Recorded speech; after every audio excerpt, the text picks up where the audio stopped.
I never thought I was the type of man, because of my outlook on life and my mindset and my understanding of life and my wisdom. Depression was beyond me. It wasn't something that I could really be affected by. Right? I'm a man's man. I got wisdom and I have somewhat wise counsel around me, even if it's one or two people. So there's no way I'm going to be affected by something like depression and anxiety, when the reality is I've probably been dealing with it my entire life. But when you know better, sometimes you do better. I didn't say that's the fact, but it's the thing that we hear, that we ride with, and we always believe is the gospel, right? When you know better, you do better. It's all these little sayings out there that sound true and they feel good when you say them, but it doesn't make them true, right? It's what's understood doesn't have to be discussed. Those type of things. It's like, yeah, you're two different people. You're in a relationship. You probably gonna have to discuss some things, fam. I don't care how great y'all are. Chemistry is built, and even the low levels of stuff that we feel with people is sometimes based off of carnal, fleshly, like surface level things, right?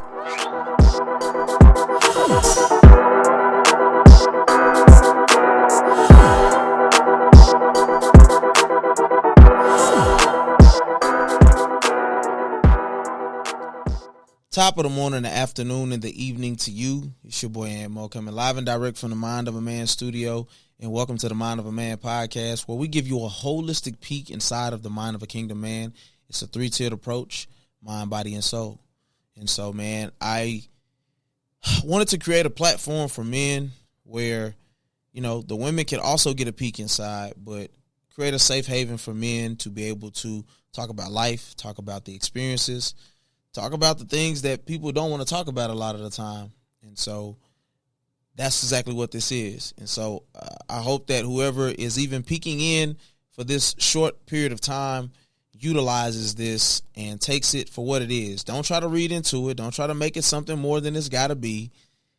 Just take it in, reflect, and then do with it what you must. I mean, at that point, I'm just a messenger. You know what I'm saying? So with that being said, let's get into the kickoff. Top of it is your boy Ant Mo, coming live and direct from the studio of a Mind of a Man podcast. And I'm here to tell you about a proud sponsor, Miss Artesia Swindle. She is the DFW Realtor Extraordinaire, and she's here to service all your needs in the housing market from A to Z. Now, let me tell you a few things about her before you go hit the website up, as we need you to do immediately. Number one, she's professional. All right? She doesn't play around about her business. She's serious. That's what you want. Number two, she's knowledgeable.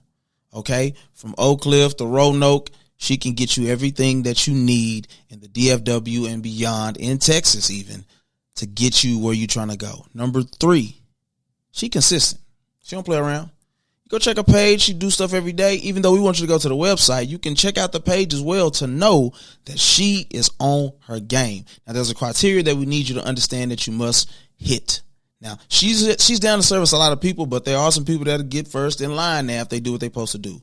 Number one, she's looking for people who are first-time home buyers. Not the ones that had 2-3 houses in their mama name. No, we're not looking for that. We're looking for the people who are saying they want to go through the process with her for the first time.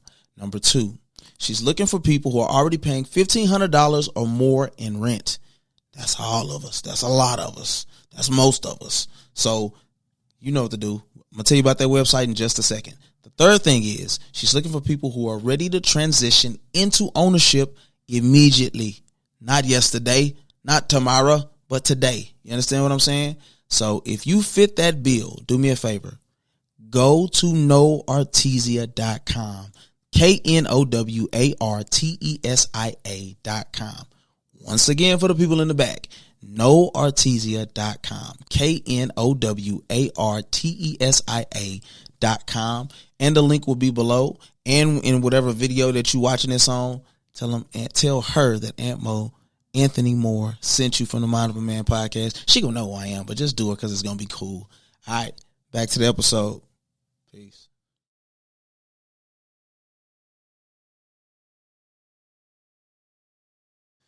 Now, for those of you who may not be privy to what the kickoff is, it's something I just decided to come up with where I literally kick the shoes off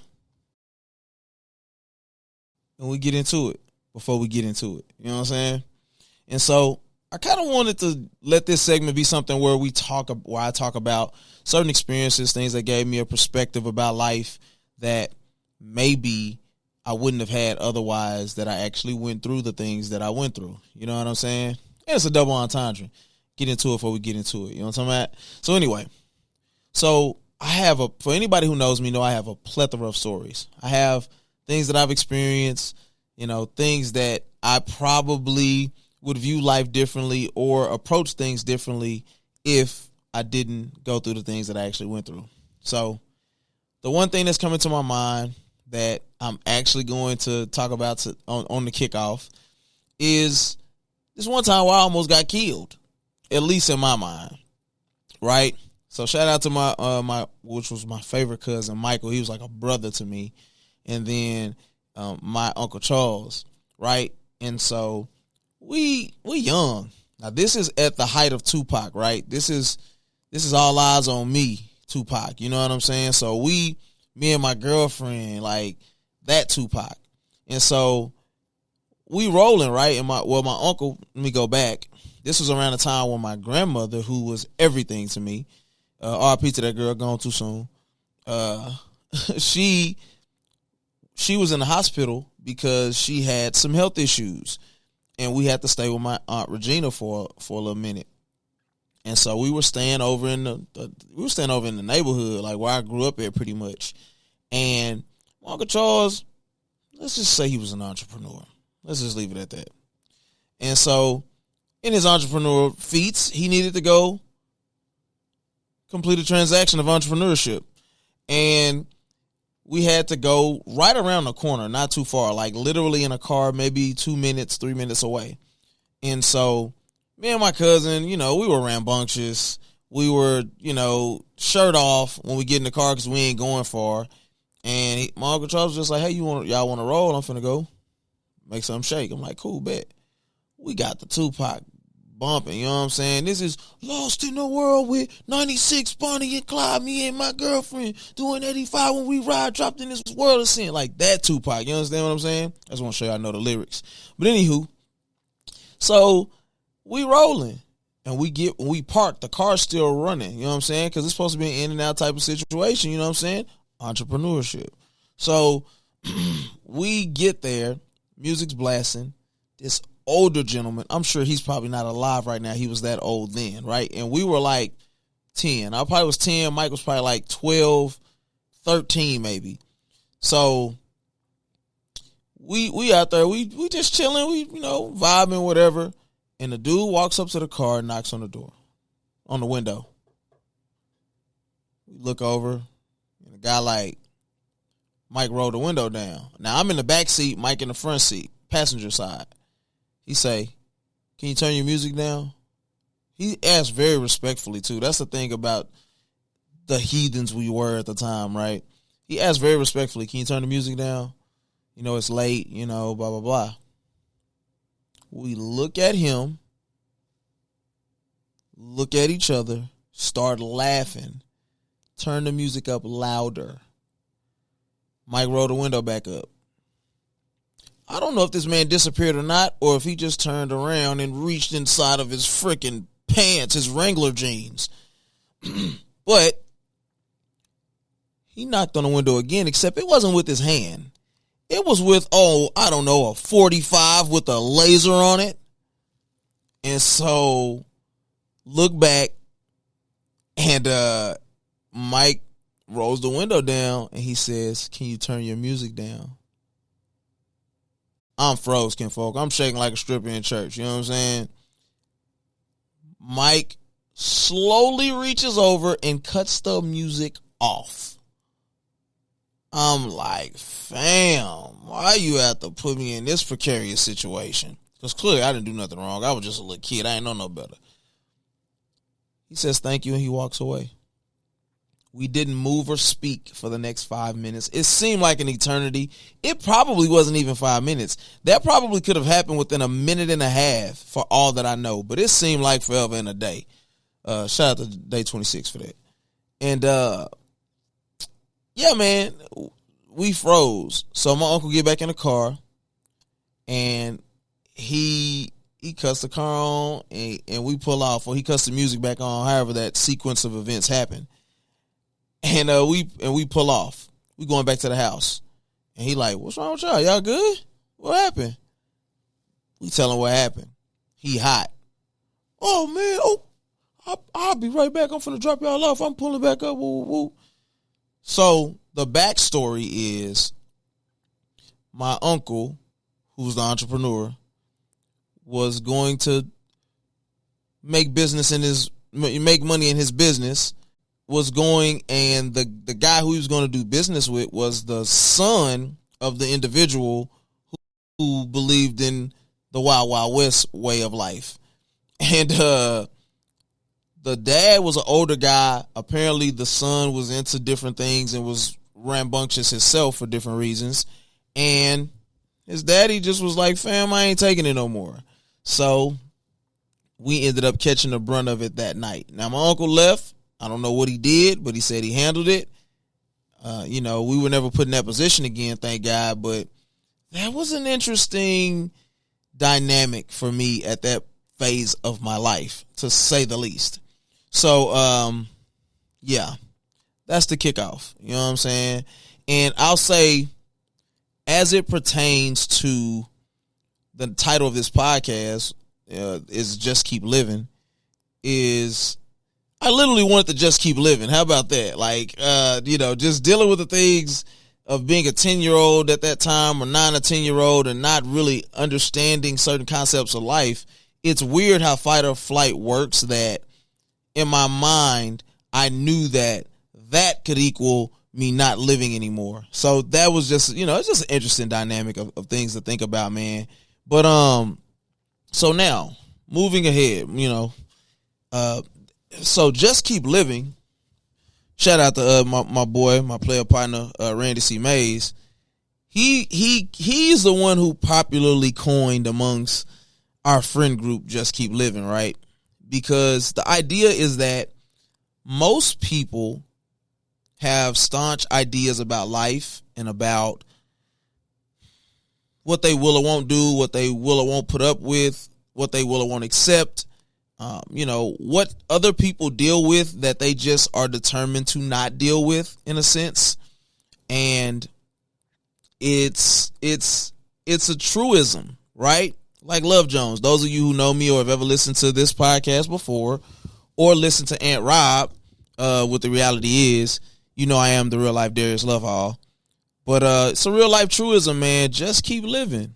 You keep saying what you will or won't do, what you won't go for, and a situation will present itself that will give you the opportunity to live by those words or to eat those words, right?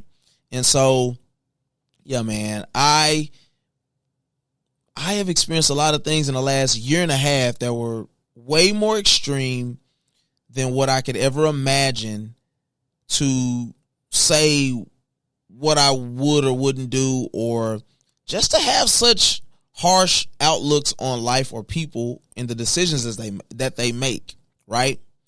And so, once again, for those of you who don't know me, on Instagram, I'm just Anthony Moore, and it was I Am Ant Mo. It was, I done had so many different titles, Elevated Since Coco, whatever, on Instagram, but I'm just Anthony Moore, right?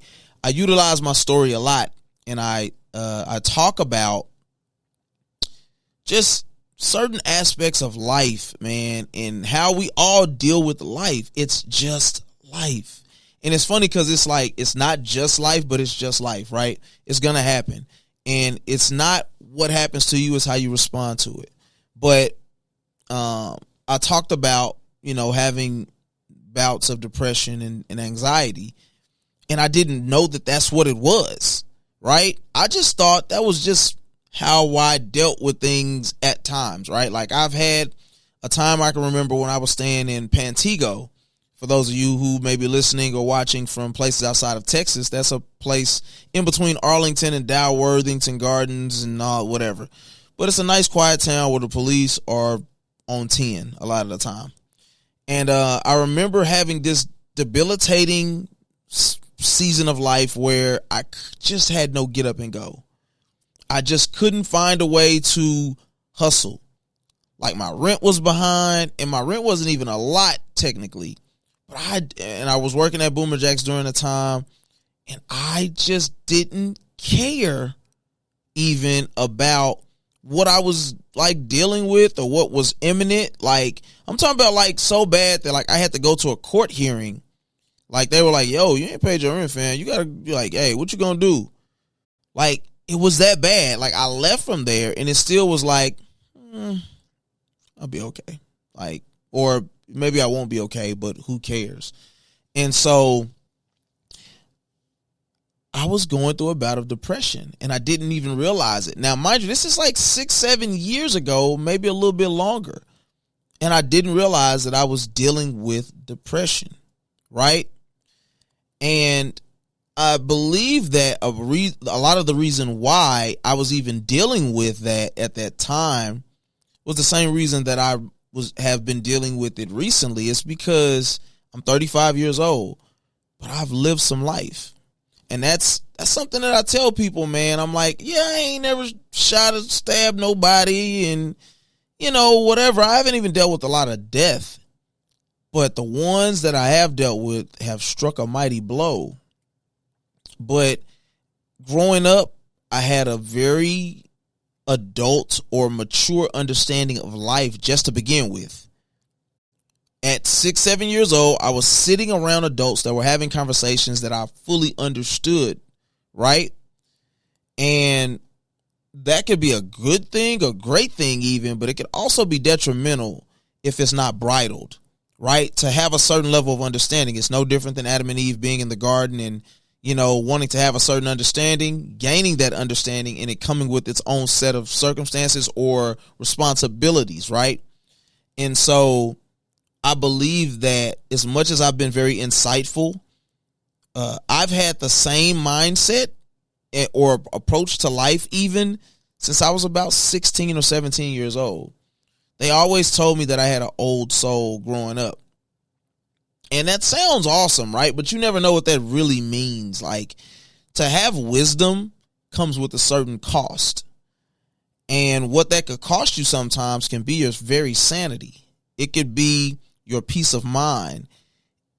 When Adam and Eve bit the apple, or when they ate the forbidden fruit, because I don't think it ever really says that it was an apple, but when they did that, they didn't understand what really came with it. Even with the heeding of God to say, of the garden, you can eat all of these things, but what you can't eat is the, tree of knowledge, the tree of the knowledge of good and evil.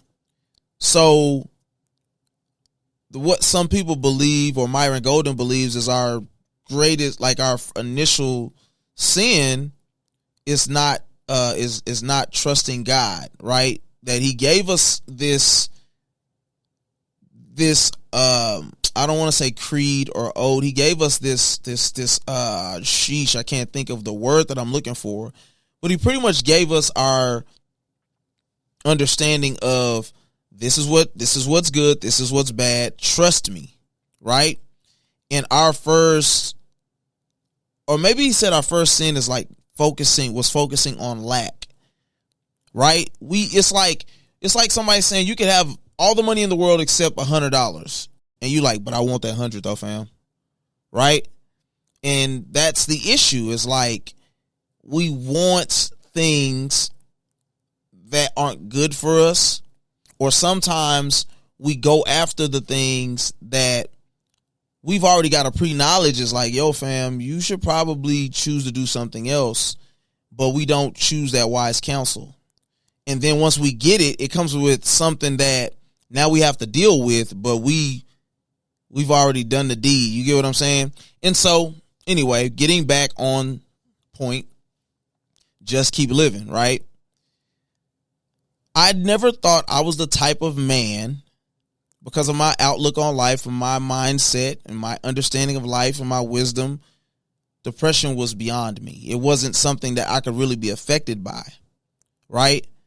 I'm a man's man. I got wisdom and I have somewhat wise counsel around me, even if it's one or two people. So there's no way I'm going to be affected by something like depression and anxiety, when the reality is I've probably been dealing with it my entire life. But when you know better, sometimes you do better.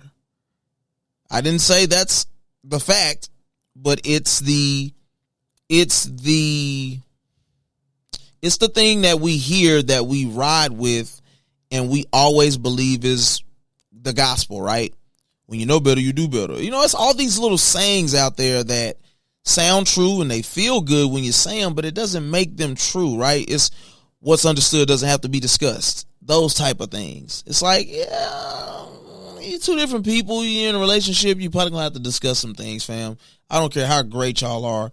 Chemistry is built, you know, and even the low levels of stuff that we feel with people is sometimes based off of carnal, fleshly, like surface level things, right? So it's like, oh yeah, you attract somebody, you spend good time with them, you entertain having sex with them in your mind, at least. It's stuff like that, right? It's like very surface level, like whatever. So for me, going to therapy, and I was going to therapy at a certain place, and it's no knock to the therapy modality that was being used, the therapists themselves, or the platform in which I got the therapy session, but it wasn't for me, right?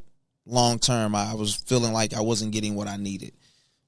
So I was actually looking for EMDR therapy, which has a lot, which, shout out to Tim Ross, is the person that I actually got the idea of going to the therapy modality from. And it's a fairly new therapy modality. It was developed in the 80s. And it was the idea of like certain traumas being trapped in different places on your body, right? And the process is like rapid eye movement, you know, and using that to kind of backlog or backtrack the initial feelings and getting the release or whatever. And it's actually supposed to be super intensive, because I heard Tim talk about like having like 8-hour sessions of it or something like that. I don't think I want to dedicate that much time to much, not even my job. So, and I get money from that. But anyway, so I go to meet my therapist, and I am going through my initial like feeling out. We both are feeling each other out, you know, and she's like, well, I don't do EMDR. Like, that's not my modality. I'm not specialized in it. I can refer you, but that ain't what I do. And I was like, it's fine. I was already in the process of looking for a new therapist, so it's fine. You know, which, backtrack, I was also a person that didn't believe that therapy was for me either. You know, the company I kept at the time, you know, you are the sum of the people that you are around. You know, their mindsets and all of those things are typically things that you're going to adopt or that you could take as law or gospel for yourself. And I've just lived enough life going through second divorce, you know, not where I want to be in a lot of areas of life, that I just wanted to do things different than I always have done them. Why? Because life will learn you. Just keep living, my friend, and you'll get put in a position where you'll question everything, even your very self. So we had an initial session. Pretty much I've been going ever since. It's been eye-opening. It's been liberating. It's been challenging. And I am starting to see good results thus far through the process, right? And so, man, so it was a time when before, like, I was going through a time where I was just feeling very, very, very, very down. Like, I was feeling horrible, and my continence had dropped, and I didn't have a good outlook on anything, and the only thing that could make me smile was my kids for the most part. And it was time to go out of town because my auntie was having an adult prom, and I want to tell you about my experience in what I was told at my therapy session, and then what I experienced when I was on the plane. And so I have been a person that has ran away from my emotions a lot of my life because, to my best estimations, to express emotions as a man is not welcomed, not in this world, not by the opposite sex a lot of the time, not when things are bad, not when it doesn't benefit the other person. And this isn't literally not a knock on anybody, but this is just the reality of what I've experienced in life. And so, with that being said, going to my therapy session, my therapist said, she gave me an assignment to ride the wave of my emotions. And what that meant was, don't run away from the emotion that you feel. Don't hype it up. Just experience it. Just allow it to be what it is. And so I was about an 8.5 to maybe almost a 9 in depressed state at that point.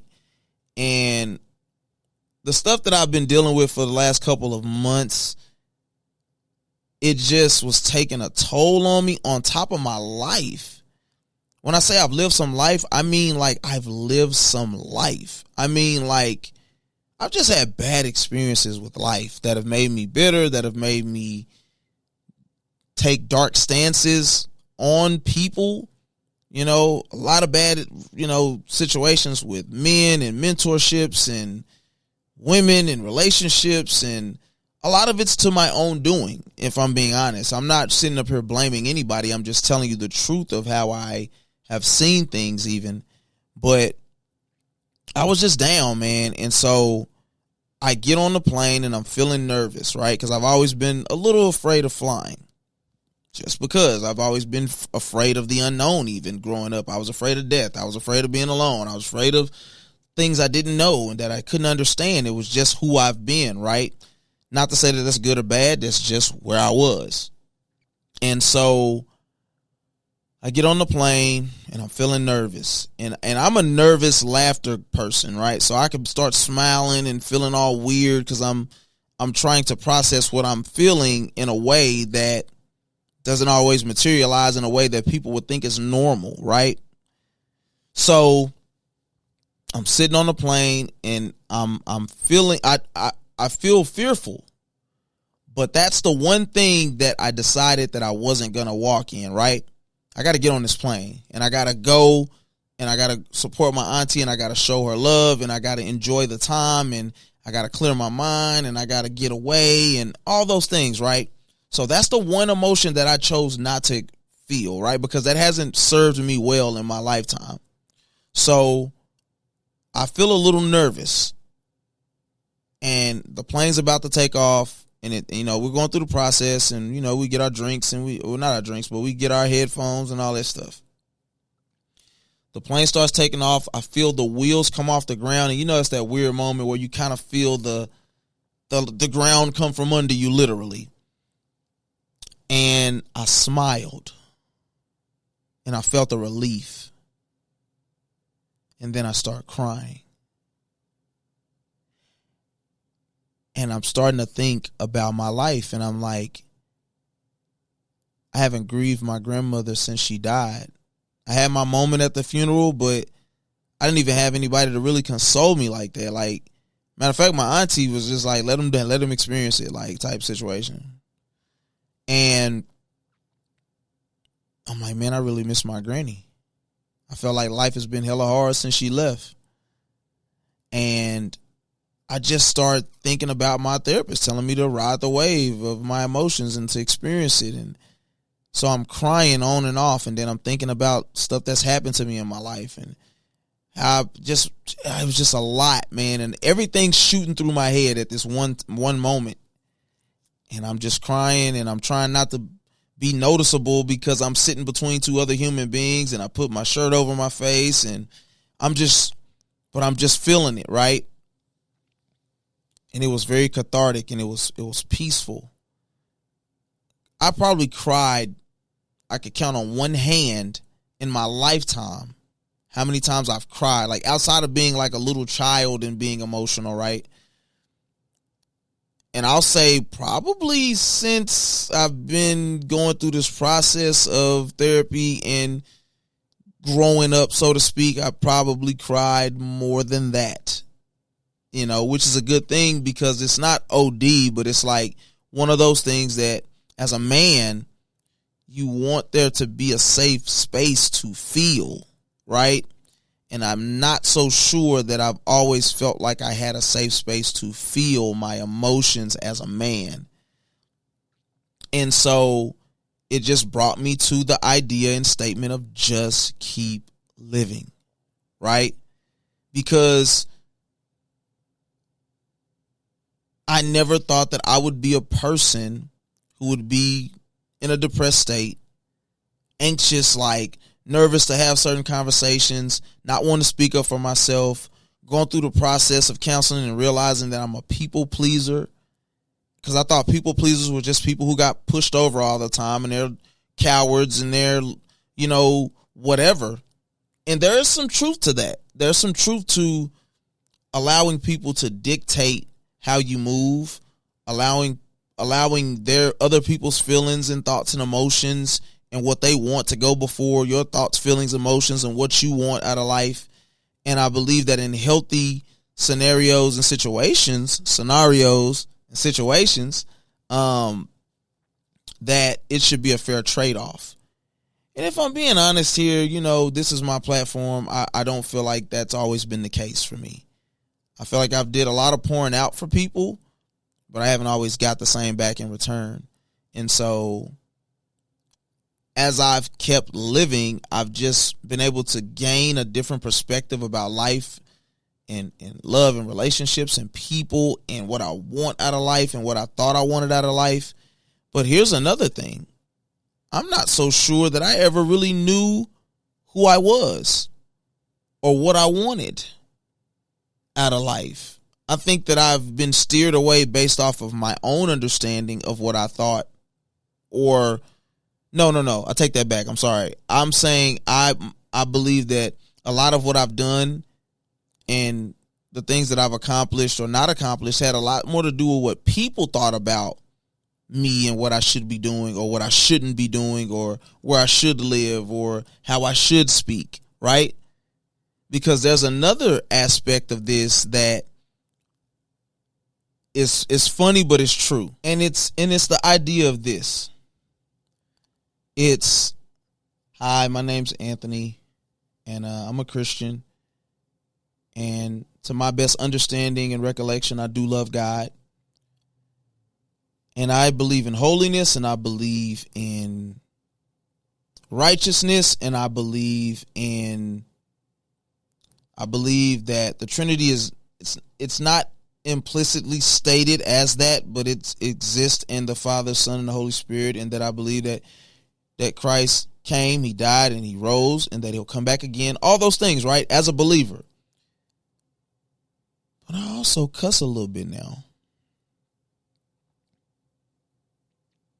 And I don't know how people feel about that. And I wouldn't utilize my platform to drop F-bombs and say outrageous and outlandish things, but it's a reality of my process that I've been going through and how I express myself and how I communicate to certain people. And I'm not saying it's even something that I'm super proud of. I'm just telling you as a man that that's where I'm at. I don't know how that clashes with Christian culture. I don't know if I express myself in certain ways using certain language, how it would come across to a person who doesn't believe. But that's where I'm at. And it continuously brings me to the idea of just keep living, young man. There was a time where I was very judgmental. I was very zealous. And anything that people said or did that didn't look like what I wanted it to look like meant you were going to hell. And if you were a person that experienced depression or anxiety or manicness or whatever it is, you're weak. And maybe your faith isn't where it's supposed to be. Or maybe you should pray a little harder. Maybe you're not reading your word enough. Because that's what really determines if you are this amazing Christian that you say you are, when it was really coupled with self-righteousness. And I believe that there's a way that you hold people accountable that is actually called judging, that we're supposed to do to and for each other in the faith. But then I think that there's another aspect of it where we're just simply looking down on people, where there's something that we're holding people to a standard of that God isn't holding people to a standard of. Now, there is scriptures about coarse joking and the way that you should speak, that speaks life and not death, and all those things. But I'm not sure that that's what they're talking about in the text.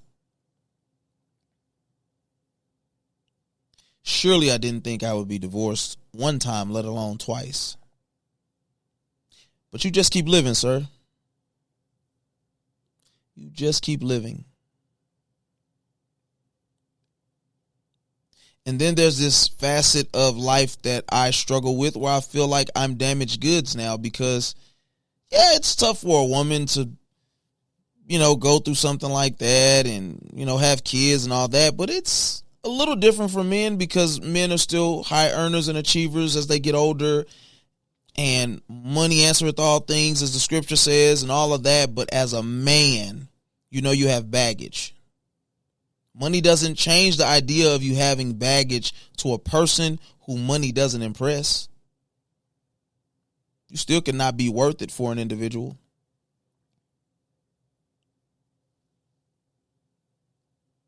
But you just keep living.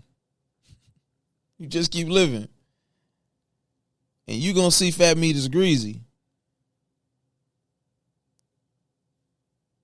My partner, even the things that he went through, I had certain outlooks about how he handled things and how he may have moved and whatever. I wouldn't do it that way. But you just keep living.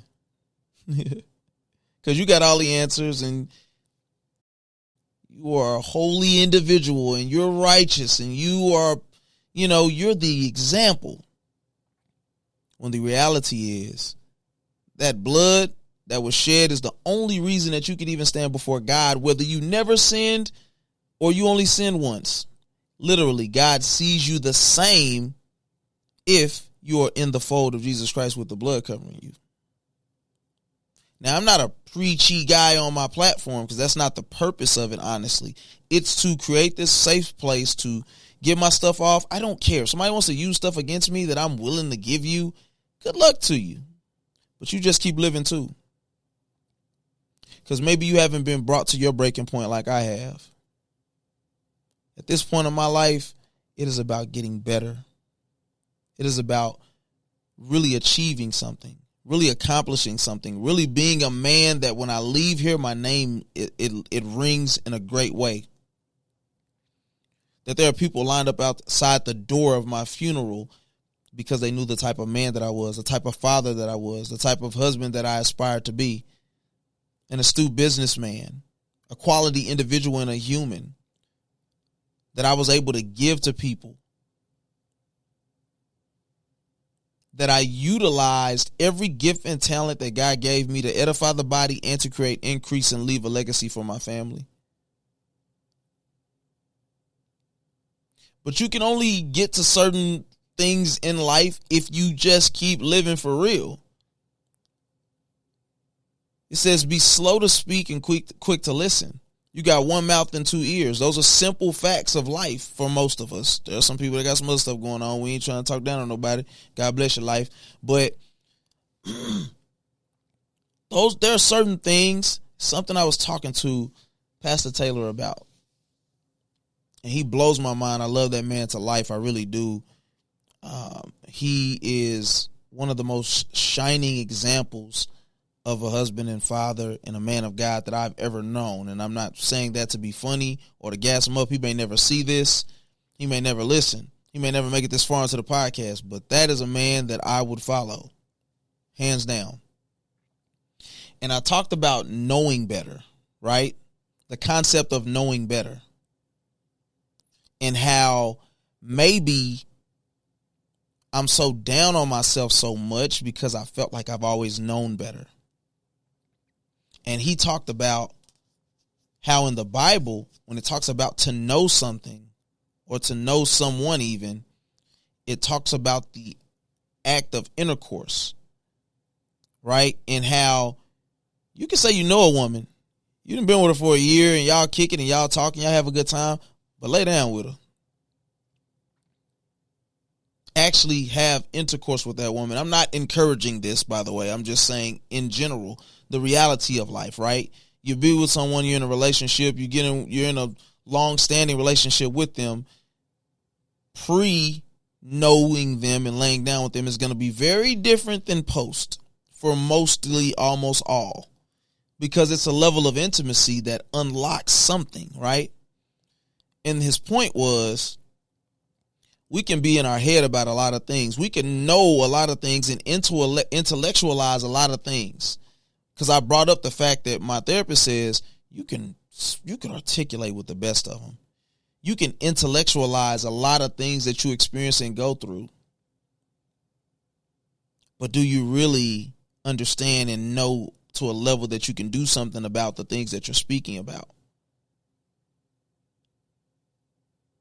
So until you do the work and until you go through certain aspects of life, you can't say you really know better to do better. Sometimes God is going to put you in situations where you have to go through things and take the long way, the long road, to be able to really get a perspective that you would have never got otherwise you really went through it. Now, I ain't talking about like smoking crack. Like I said, auntie lost her teeth. I knew I wasn't supposed to do drugs, fam. That's all I needed. But that's different. That's an extreme case. We're talking about being emotionally tied to so many people in your life, giving them something that you probably shouldn't be giving them because it's coming from a broken place. And then one day you deuce out because you come to yourself and you like, this ain't it. That emotional thing that you were getting from somebody never spoke to what they may have been taking from you, or maybe feeding into you the negative thing as well. Relationships, I say it 1,000 times on my story, relationships are about a value exchange. So just keep living is just lay down with it. Have you ever laid down with it though? You know, because you just know you wouldn't blah, blah, blah, blah, blah. Fill in the blank. But have you laid down with it? Because most people aren't going to learn the lessons that they should learn about life and everything that encompasses it. They're not going to get the lesson that they're supposed to get until they actually go through a thing.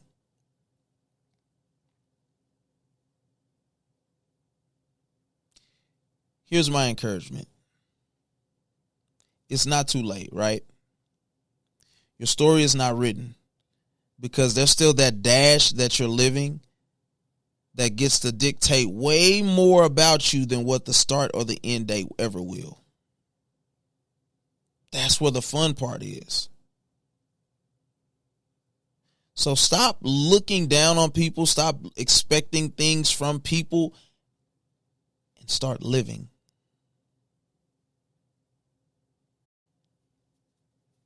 And for those of you who may be a little bit immature, I'm not saying go out and do frivolous, cheap things and horrible things that can set you up for failure in life. No, I'm saying stop speaking on things that you have never been through. Only thing I can tell you is drugs are bad. I can tell you that. And when done in anything outside of moderation, being fair, they have a detrimental effect on you. I know this to be true.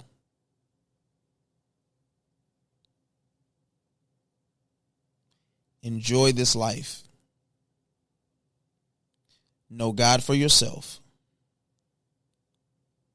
and never put off tomorrow what you could do today. The good things for people, the things that help build you and make you the man or woman that you should be, never put those things off. Because you also don't know when that dash is about done and that last digit, that last number is being etched. Only God knows it.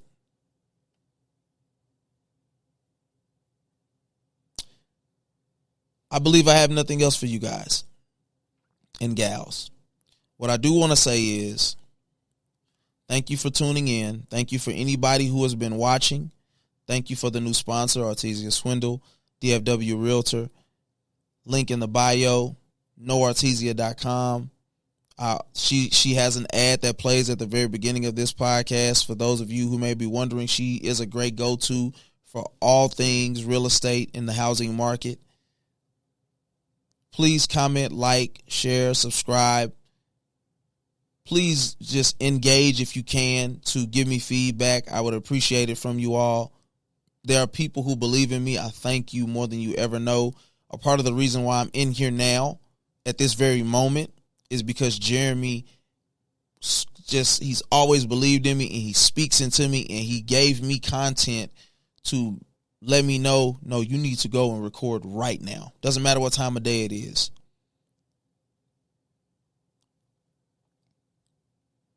I am your host, Sam Mo. Thank you for listening to another episode from the Mind of a Man podcast. Until next time, I love you. May the Lord keep you. We'll see you at the conference, and we'll see you next week. Peace.